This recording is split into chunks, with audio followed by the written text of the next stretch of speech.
20. The next day, Coach Teague held a meeting of the robotics club after school. Gates and I walked into the art room and set down our backpacks. DeAndre Marcus, Sarah Blum, and my old pal Rosa Romero were already gathered around a long table.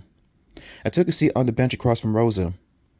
DeAndre plugged the power back into a spot, and he began to hum. "I've made some improvements," he said in his whispery voice. "I speed up the tempo, so now it can build its own bot in under a minute."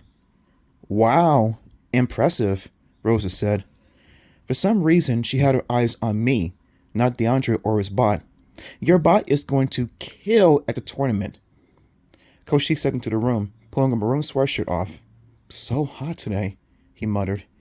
He tossed it onto a chair and swept the hand over his hair brush into place. "Sorry I'm late.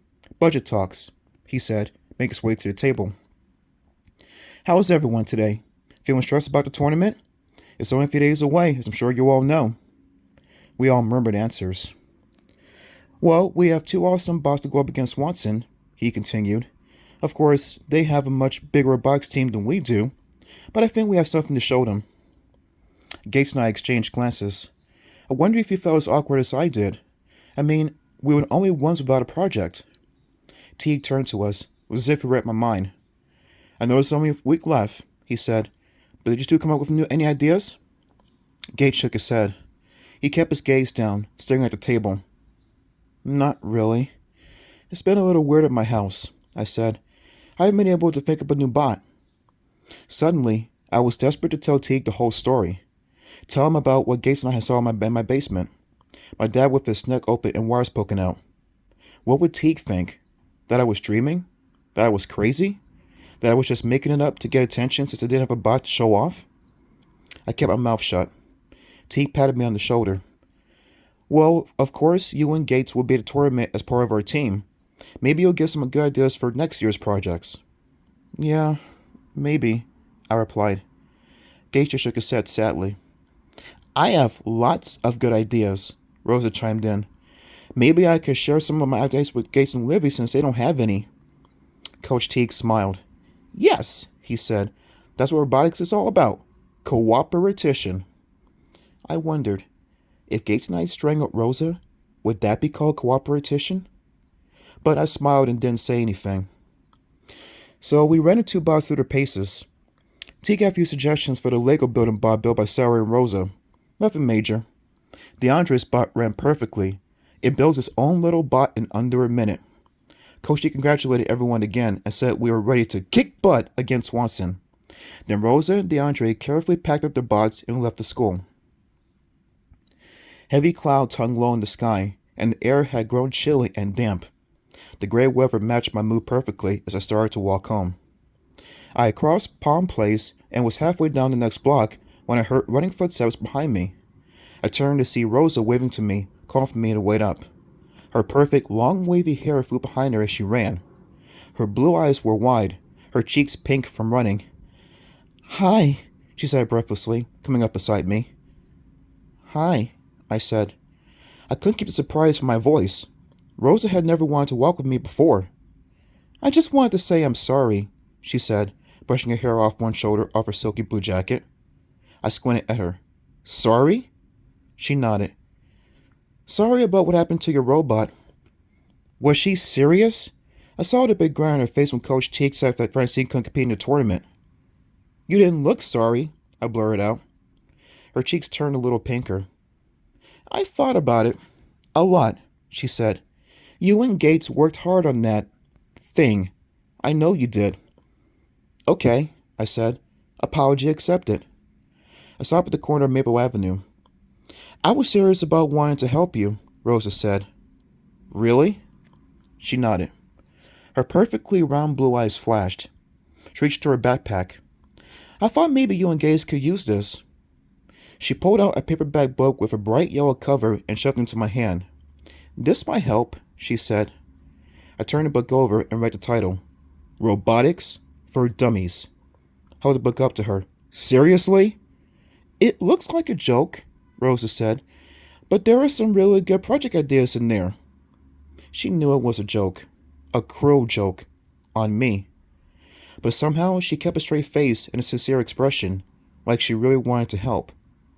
I'm not a violent person, but for the second time that afternoon, I thought of strangling her. Hey, thanks, I said, shoving into my backpack. Gates will like this. She looked a little disappointed. I guess she wanted a bigger reaction from me.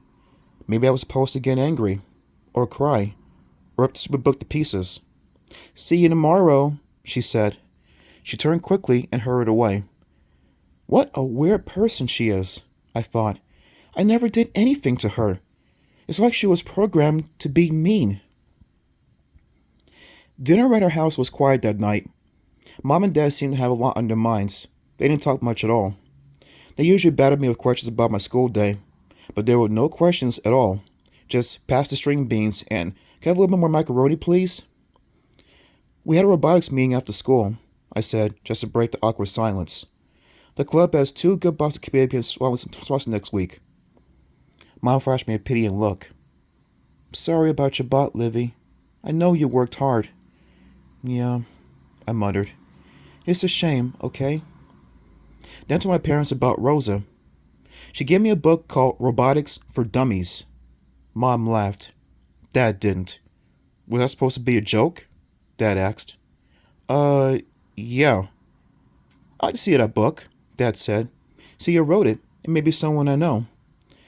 I'll take it out of my trash can for you, I told him. After dinner, Dad and I washed the dishes. My parents were totally tech-savvy, but they didn't own a dishwasher. Dad always washed and I dried. We never switched jobs. Usually we talked about music, songs we liked.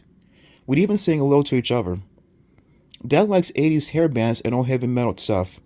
He's always trying to convince me that they were so much better than the stuff I listened to. Tonight, for some reason, we didn't talk. The mood was totally strained in my house. I mean, both my parents were acting gloomy and quiet. I had no idea why. Dad rinsed off a big carving knife and handed it to me. I tried to grasp the handle, but it was slippery. It started to slide from my hand, and I made a grab for it. But the knife dropped and the big blade sliced right through the back of Dad's hand. No! Sorry! I cried. Dad was sponging off a dinner plate. He didn't seem to notice. I stared at the back of his hand. The blade had cut a 2-inch line in the skin. Dad didn't seem to feel the pain. Hey, Dad? I started. He handed me the dinner plate. Dad? Your hand, I said. I grabbed his hand and raised it so he could sit to a notice. Then I realized the hand wasn't bleeding. The cut appeared to be pretty deep, but no blood seeped out onto the skin. Dad? He finally lowered his gaze. Your hand is cut, I said, but it isn't bleeding.